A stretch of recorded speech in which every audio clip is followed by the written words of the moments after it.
সম্মানিত সুধী, আসসালামু আলাইকুম। আশা করি আপনারা সকলে ভালো আছেন।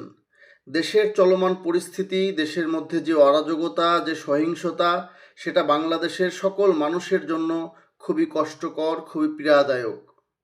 সুতরাং 5ই আগস্ট পরবর্তী অন্তর্বর্তীকালীন এই সরকারের 1 বছর পেরিয়ে গেলেও দেশের দৃশ্যমান আইনশৃঙ্খলা পরিস্থিতির কোনো উন্নতি হয়নি, দেশের সার্বিক পরিস্থিতির কোনো উন্নতি হয়নি, দেশের কোথাও কোনো নিয়ন্ত্রণ আসেনি, দেশে দ্রব্যমূল্যের ঊর্ধ্বগতি, সকল সমস্যা বাংলাদেশে বিরাজমান।